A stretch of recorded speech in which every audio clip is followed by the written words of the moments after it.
À peine vous avez voté une nouvelle taxe et un nouvel impôt que vous passez au suivant en vous disant « et si par miracle il n'y avait pas encore un petit coin sur lequel on pourrait encore mettre en route une nouvelle taxe ou un nouvel impôt ». Et donc vous avez été sans vergogne au cours de la semaine dernière en votant des milliards d'euros d'impôts et là vous vous dites « et si tiens en plus on pouvait encore s'assurer qu'au moment de la transmission on massacre les entreprises françaises ».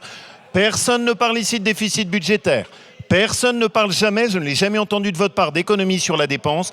Par contre, sur les taxes et les impôts, vous êtes d'une créativité sans fin. On croirait que vous débarquez ou alors que vous ne savez pas compter. Le seul compte rendu qu'on a, le seul chiffrage de la partie recettes pour l'instant, c'est moins 584 millions d'euros de recettes, monsieur Wauquiez. Alors, il faudrait suivre un petit peu. Pendant 8 ans, vous avez supprimé 55 milliards d'impôts et en vérité, vous continuez, monsieur Wauquiez. Donc, qui met le pays au bord du gouffre financier, qui l'envoie dans le chaos budgétaire, c'est vous, c'est vos bancs. Parce que vous refusez aujourd'hui d'aller chercher l'impôt là où ça serait possible d'aller chercher. Il faudrait suivre, moins 582 millions d'euros. On attend un chiffrage du gouvernement. Pour l'instant, on ne l'a pas. On verra quand on l'aura, mais les chiffres adressés par Madame de Montchalin ce matin n'indiquaient pas un redressement fiscal, loin de là. En fait, quel est selon vous le juste niveau de prélèvement obligatoire en France ?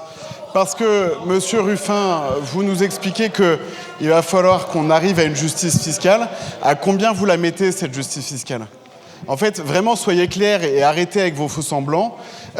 Dites-le définitivement, est-ce que vous êtes pour la collectivisation générale de l'économie ou non ?